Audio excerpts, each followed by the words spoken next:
Ebuka Obi aka, Holy Ghost fire ga-atụ ya aka. Ebuka Obi ebugo maka the reason of Nnamdi Kanu. Countless, because they want peace. He is the only person that will come out today and want peace. He is the only person that will come out today and want peace na Southeast. Because only who they know they want peace na Ili Igbo. Ka investors na abata dey develop. Biko no ndị ba ya kene mu na ebe nene m udo delege biko na amara m ihe Evangelist Ebuka Obi ndị mmadụ ihe akwara ozi Jpac se kuzi Ndi Igbo. Why always Evangelist Ebuka Obi? Enye ọbụla pụtara n'okpuru nwoke mmadụ n'ọnụ biko unu achọrọ imebizi ihe Chukwu nna nyere anyị. Unu achọrọ imebi ihe Chukwu nyere anyị bụ ndị Igbo. Unu achọrọ imebi ihe Chukwu nyere anyị. Ihe ọbụla ndị Igbo tiri aka na ndị amara tinye aka ka ha ghasa ya.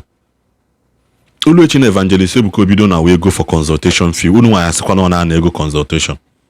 Maka nwa mmadụ ya nọrọ onwe ketara na-achụ ya. Why always Evangelist Obi? Oh, entitled to this thing na. Mana achọrọ m kwunu nene video Jpac tilu ka o wee kwutekwa okwu. Ihe a bụ okwu mwute bụ na every time nwoke mmadụ akpụ ya n'ọnụ, especially nwoke nke a na-eso n'ọnụ Hamburg everyday oti kamera Evangelist Ebuka Obi se Evangelist Ebuka Obi asa ihe akwa iman si na ọ bụ chief priest gbana exile. Why can't you come back? And one thing again na ngị bụ miwebụ ihe anụ obodo Igbo na-asị ka eme Biafra ịpụtabeghị bịa pace Kennedy War Front ịmahụ ka unknown gọọmenti operate nnọọ ka Eastern Security Network si operate mana n'obodo Igbo na-agba ring light na-ekwu Biafra asị gị na na-asọpọtụ sit-at-home gwa ya ịmaghị ego na anyị na-ego tomatoes n'ahịa ịmaghị ihe dollar rate na-eme anyị ịmaghị na ndị ọbụla ji ejego ahịa mgbe ọ nọ 1000 mgbe dollar dị high ọtụkwa ya dollar gbada 500 ọnụ onye ahụ elechaghị ahịa datin ama nnachiyata back to its original price again. Onye n'obodo Igbo ịmaghị na anyị na-egozi pure water 50 naira mana onye kwuo okwu bụrụ pastor kwuru okwu akpụrụ ya n'ọnụ ọ bụrụ onye how many ndị omenala pụtago na social media kwuo ihe gọọmenti ka dị isi wee mee gọọmenti ka gọọmenti dị favorable to everybody. Mmadụ one ndị omenala pụtagolu ya how many people? Ebuka Obi kwuru okwu ka erelease Maazị Nnamdi Kanu mbọsị akpụrụ ya n'ọnụ na ojiji achọ followers ihe akwa nwanne unu nwoke ejikwa iji bụ nwanne anyị niile eji ụmụ onye nwa bụ the chief general ihe niile a na-eme ma sit-at-home asị ya ọnụ ọbụla na-asọpọtụ onye n'obodo Igbo ka na injinia okwu ka okwu na-ede enwe n'isi. Ekwugo m ya sị na ndị na-achọ ka enweta Biafra bụ aja dị n'ala ọ ha nwa occupy high places anụ a na-ekwu okwu ya mana ndị chọọ ka enwetazi Biafra bụ ndị otu mkpu na-achọ ka enweta ya but ha enweghị power to occupy that top position ahụ. Mmadụ ya nọ n'obodo Igbo na-enye ọdị ha ya eme na Nigeria anụnwa isi na anya dị onye ọbụla like this.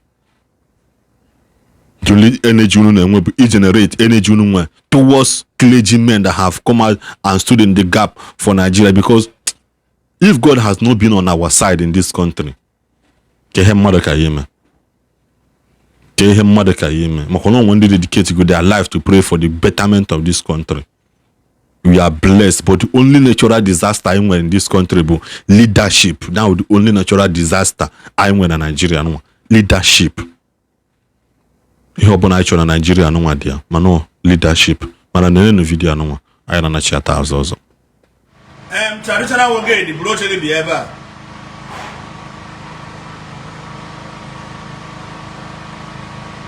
Traditional woge di bro chege bi eba. I want to talk to you in a language you will understand. Ndị Igbo na-atụ n'elu sị na gbara fere ofe ọ na-adị njọ. Gbara fere ofe ọ na-achọwu onwe. N'okenye na-adị mma ịnọ n'ụlọ ewu amụrụ ọgbụrị. Too much of everything is bad. Mgbe ọ bụ na-emepe Facebook etụtụrụ onye anyị tarie you practice your omenala mana ọ na foreign land ka ị nọ nwee shrine n'Isuofia. See, let me tell you, I'm just here to advise you as a brother. brotherly advice. Traditional work day. Mmadụ abụọ na-eme na ụwa sị ọ bụrụkwa ọgwụ na o mere ọ bụ na emere gị ihe eme gwara na onye mere ọgwụ a na ị ga-ekuru ọgwụ a na-akansụlụ ọgwụ akansụlụ because o dogo m anya na ị na-ebutere ndị Igbo niile aja afa 1 na-ebutere people of Anambra aja afa 2 na-ebutere people of Isuofia be nna gị aja afa. Eme n'elu Ebuka Obi, eme n'ala Ebuka Obi, eme n'aka ndị Ebuka Obi, eme n'aka ekpe Ebuka Obi. That young man ị na-akpụ n'ọnụ ụtụtụ ehihie abalị edobe eji gị dobe eji Evangelist Ebuka Obi ka onye ọ dị ka ọ tọrọ ibe for the man that there is difference between grace and love. You don't fight a man who says grace, otherwise you will be disgraced. Amen. Ebuka Obi, amen and Ebuka Obi. He got to have a delivery guy that they every day. That DSL. He must have delivery guy, but I had also pam to have watch pam double choose because he they use the free Wi-Fi. It will pay phone. Jam Jpac, a pangole, Jpac, Ebuka Obi, Onyanka. Source him analyze. Oh, when you be come back to Butowa, come back to remember Facebook, but I Facebook. Oh, want to be one day. End of the day, one day. You any of your fans took 1,000 naira. My name is Igbo. All these fans now say right on. Oh, what was you know that no 1,000 naira? Or promote what their page, or promote what they are doing. My name is Germany. Germany, I know. A man no Germany or Germany no name because on anything go city name of Igbo. And illegal business. So doesn't go mabute ndozo even agara governor Germany had a many legal business or even Iwaji. But look up one day no enough didn't know put out no like this. Why your fans had the account number? Can you do have 1,000 naira? You cannot give them because no day, but no day. All day, but no day. Ebe dị jide Ebuka Obi na-abalị onye mana na mbọ aka ya iruhu mbọ aka o bebutere n'aka iruhu mbọ aka Ebuka Obi bebutere ị na-ebutegharị onwe gị aja afa. I am talking about traditional work. I tag him on there. Atag, let him come here. Traditional work can na go okwu. Only by Emeka can na go okwu. Let him stop. Onye gwu n'enu ọtụtụ ya tabosie. Some who are the holy, some who are the nsọ. Go and sit down, Mr. Man. Thank you, sir. The other day, but I know Ebuka Obi with a plan to come down to southeast. Give better development. It will get a lot of things. It will go down Igbo. Mane mama I go traditional work because of gini. O begin the ilu. O begin joronjo. You want a poisonous heart. It ba we na kita na Zion. And we ga na Aguleri. And not just never an Aguleri, every door in Aguleri. Anyone out there, an rehabilitation center. People like you, Isiagu, Ebata from Germany, may see Gara, one of the rehabilitation center. The way Isiagu, Ebagana, one dollar and if all Naga dear, go and verify an Aguleri. And now see again, shuttle bus, now state by state, I get Nagari. Onye ọbụla bụ onye ara na were n'ụzọ anwụrụ ya tie na moto tie that place je gwa ya ara free of charge. Ụdị ihe ka somebody onye Imo steeti bụ onye Igbo Evangelist Ebuka Obi bubatara bụ unu bubata congratulations ị ga-asị ya and thank you very much ị ga-asị ya bụ imepe ezu ure gị uti afọ ọnụ gị dịka nkanka brush ịkpụrụ Ebuka Obi n'ọnụ n'elu ịkpụrụ ya n'ala.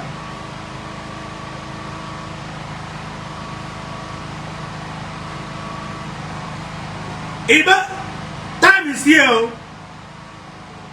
Change your way. Traditional worker, I am talking to you. Change your way. Emere Hanos was saying, fix the date, the time and venue. Who even get chance to challenge traditional worker? Today when the chance he challenge because and that's when that challenge is making himself a mad person. Because I think on my investigation, I went up there with Ara before the Sofia. Yes, it will be Ara. So I am not surprised. My brother, stop dragging people. I was going to this morning. I would have laid insult on you. My brother, stop dragging people. So, were you blind? Were you blind? Mbe traditional okay. Toto Ebuka Obi. Na ka jise na ka na ala sana. Obuna okay di. Bari be Ebuka Obi na sibe right down. Then mbe say kam okay di odo. The same stop dragging people. They never say anything. They drag okay di. Ma drag de double ni me BP ya do be Igbo. Ba o ma na we different between capital B no be hi. Capital B no be hi na tonton na miki. Ba when the man we different between motor edobere for sale buy me na nke edobere 1 gallon n'elu. Na that me goro sing na okay di. Me goro wholesale na. If go back Ebuka Obi once, you go on 10 times. People now, ma dog be a cable again. People BP, ma dog ni BP. Every time when I say no stop dragging people. I don't drag people. Man, they try them be able no. Then the same young game. Back here, man, there is power in spoken word. Back here, man, on one job. I don't know choke. I don't know. Man, they chop the baby no. Alangini. From today, Egorogongi, traditional okay. Egorogongi, my dog in a hura, BP got into a boom, boom, boom, boom, boom. My dog in a BP. Every time money here. I hate people of ingrates. When your brother is doing well, congratulate him. Then when your brother is not doing well, caution him. But you cannot do so. When your brother is doing well, congratulate him. When your brother is not doing well, caution him and call him to order, not insult. No. See, I told you guys, I was one of those people now where we go to war. Yes. In case somebody came and said my old video, it's some Ebuka Obi war. Now one date time. As of last year, Esum castigate Ebuka Obi. But at times, money make them to a break because it don't insult or castigate someone. God bless you, Chukwu or some yes. God bless you, Chukwu Ube Joseph Amadi for your stars. At times, everybody give them money. May God not rethink. If they change, not years. You change for an verification. You change your check, a man on your castigate. No merit here. I was one of those people that about the evidence. Now, Ebuka Obi in wrong ways.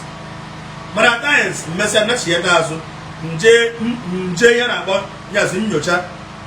When you where no nya and I would do that's now. Or merit here.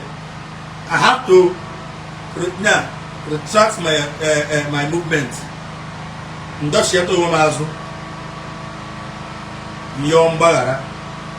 Because never go be and go when you want to everybody Ebuka Obi na Ndi Igbo. When you can keep us a go me on your case Ebuka Obi because now this young man you saw, I was shocked. This man be the humble one. In all Nigerian pastors, I've never seen a man so humble as Evangelist Ebuka Obi. Very humble.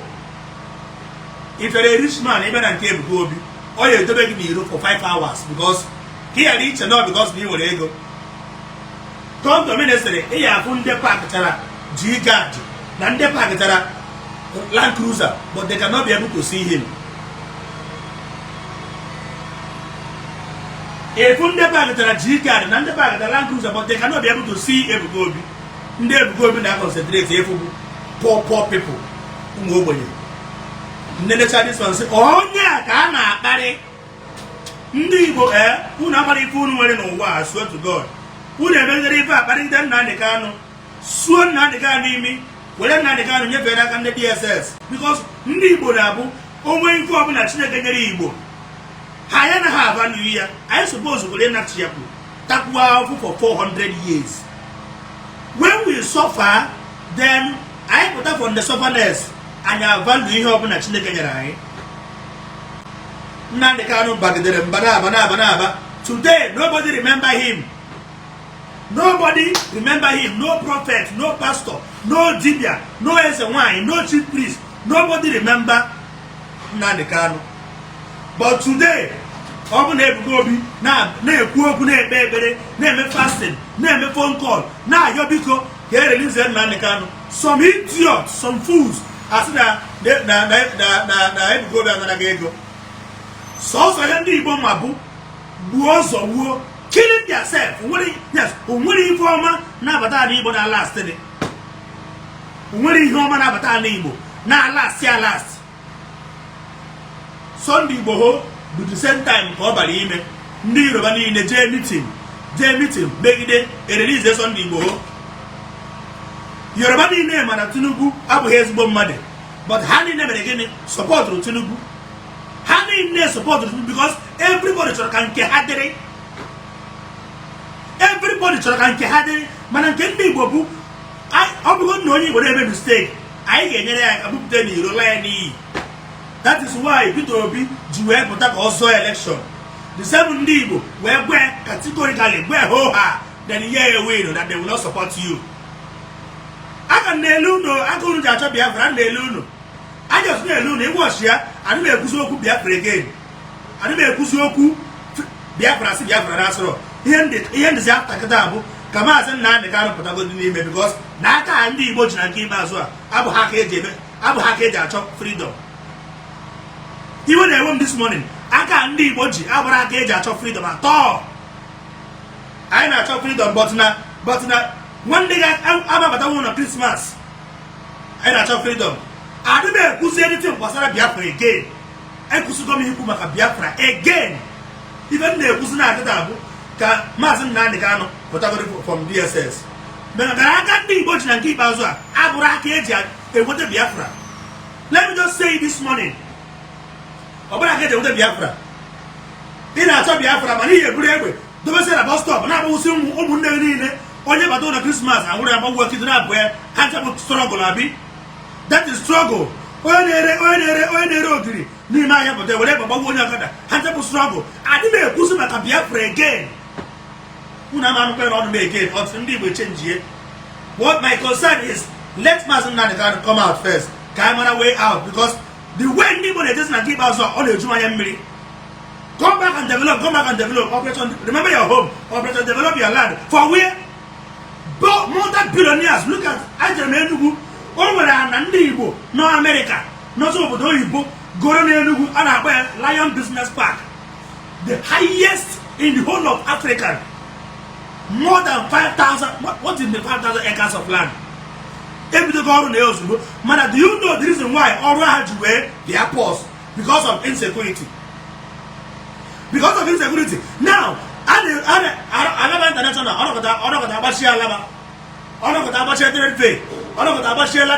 now, enough for straight to Umubai in Lagos.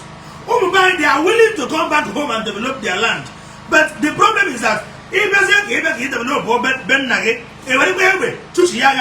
it's a Nana Biafra. Biafra, you have a wound on very soon. That Biafra, you have a wound on very soon and keep us well.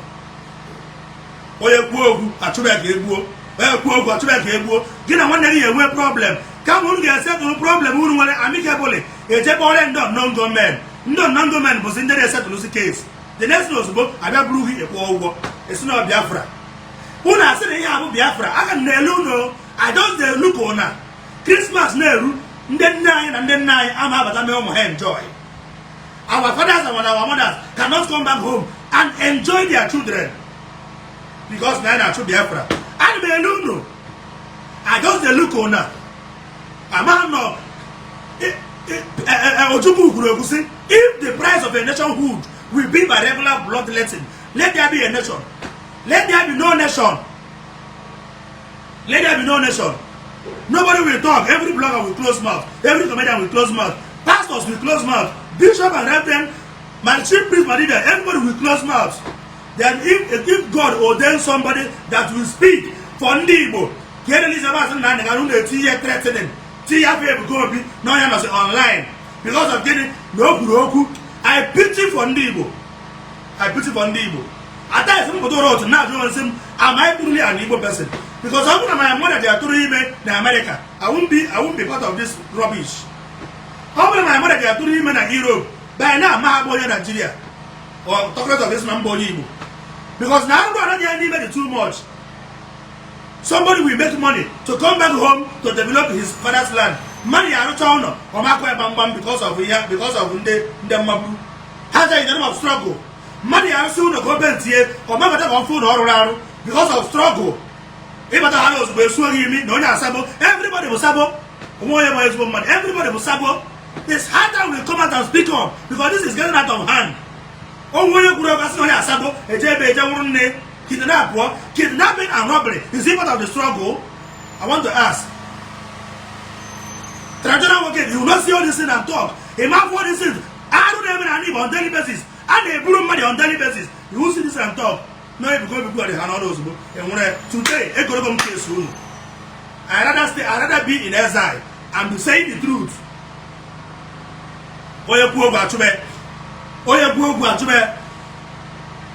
Nonsense people. Here to Diego, next San Diego, a man for no in our village. Name one like more. Yalia, over again, Leo way.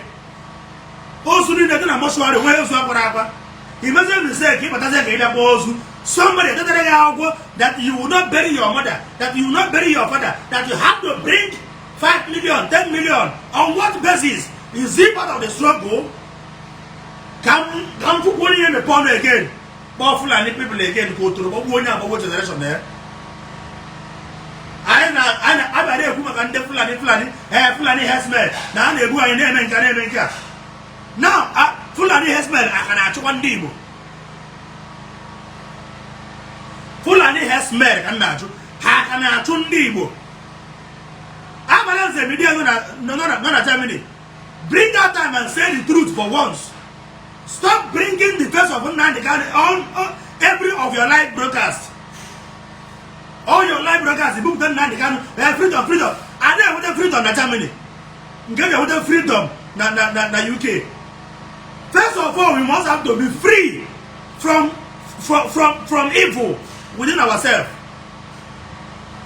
God of the media, let him come here. I want to come there with a picture of Ndi can we want the followers. In I get picture of Ndi from now till next 40 years. Because I am the game plan. When I don't know who wine now strategize never rush over on our chicha over there Yoruba or Yoruba chicha over there Mosa and we do them slave. God will have in unity and one accord. Can you know why I do know to? Then we're showing that direct minute. I am a no never that poor was no sabo and what I do. And the Lulu who was a child in the young room. Come here the young room of bar. Oh no, I hit a bow when he came on a woman tell Mogusu. Oh, now I have a battle. It's a bastard bullet about war. Oh, when he came on Yama, Yabo woman 20, Bob no Bahasu. Why killing ourselves? Get about the war, a Jpac in the Moya, and a brew or broom packing. Even Igbo, let them go to Omona and settle that oku, or better and settle that oku. All come money to Maringa, or never the police, they take off a baby. Then the money will oku, a buy more here. Most of all these native doctors today have the register non government. Did I have more about American call? Let's say they have on a Christmas. Okay, how is it? Oh, you are about to bed. Oh, somebody gave me, oh my goodness, I don't even know that people are giving me stars. I am in the spirit now because I am you. Okay, what did you okay? Madi achu ego, chukude ego, chuche ego. If chuche ego, he may go enjoy. Your mother will not see you. Your father will not see you. As it can do, here or struggle. Here or struggle. Because I believe that Namua will be a bona fide son of Biafra blood and Biafra son. Manaka Ijiaga now. Aka Ijiaga now. Where put on a track ego. Abu Haka with the freedom. Can't go one Nigeria. Because now, every people, worry. Ebuka people. Oyabana to Ebuka Biaka. Holy Ghost fire after Yaka. Ebuka Obi Ebuka Maka.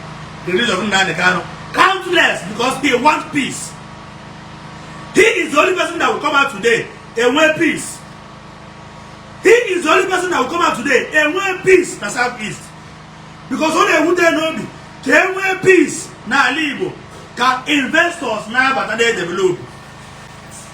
When you go to Aguleri, every empty land na Aguleri. Every empty land na Aguleri. If you go to Omo, every empty land I am develop. If you go to Imo State, every empty land I am develop. Who will develop it? Can they develop it? If you go to Enugu State, Oji River, a lot of empty land. When you are telling your brother to come and develop, how, when, where? Ebe go and develop. Here go cement, Brunei site. And now, if I may experience na Lagos, but if I may experience na Igbo, who is not natural freedom. I can melu na anya ka hunu natural freedom. With your corona yuku, neighbor and money yanike. Or here to everybody Igbo. Ekoro, na yuku, nepuna the money yanike, or everybody Igbo, also in Kanjuan you, in case of they make mistake. Go to Abakaliki, they are doing well, and I do the Jpac, and I do there. Yes, they will mind him on an APC. I got a war, not an APC, this and that. But the Jagade State, yeah, came for here, they will run. Time the party I want to make no young APC this and that.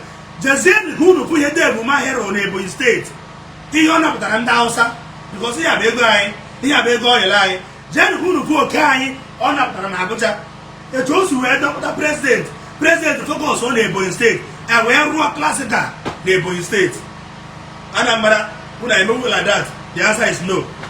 Igbo State, when I can move like that, the answer is no. The only Messiah we have in Igbo Land today is Alex Oti of Abia State. Now go to Abia State and see what Alex Oti is doing in Abia State.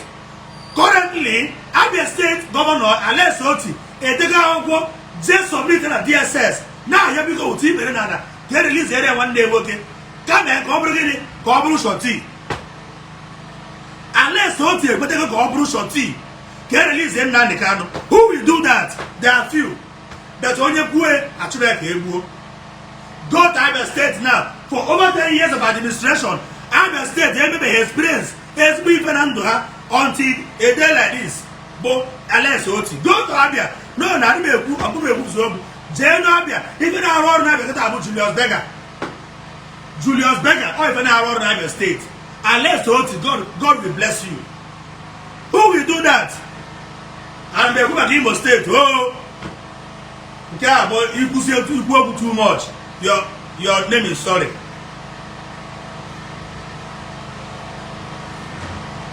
Songwriter. You will kiss na page mpo. Ana ma yo biko. You will kiss na page ya po biko. Kana re bugo ono iya hapụta no wa.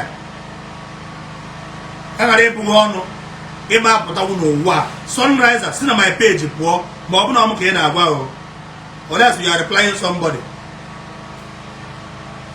Aka iji achọ the freedom or aka iji enweta niye. Okay, God bless you. God bless you. Sorry about that. Sorry. Aka iji achọ freedom. Aka iji enweta niye. Christmas erugo. I am on transportation now. Don't be surprised. I can buy motor 60,000 naira wee n'ụlọ. Ngwada, let me shock you. Agwara m na yes, ndị Igbo fụrụ nwa n'anya, mana na nke ikpeazụ a oke ọchịchọ na kwọmfọju akpa juru anyị Igbo na ekenekwa m unu na-asị ebe na-enecha vidiyo ka barụ subscribe or like bell notification gị kisola anyị na-enweta notification mgbe ọbụla anyị tiri vidiyo finance na ka ọ dịrị Igbo niile m ebe ị nọ na-enene m udo dịrị gị ebe ọ bụ na-enene m kaba ahụ share vidiyo anyị subscribe kwana na channel anyị ka enwe ike ọkwa na-enwekwa ihe ọbụla ịchọziri ikwu kaba arụ tile anya na comment section ka ọ dị n'ọzọ ndị be anyị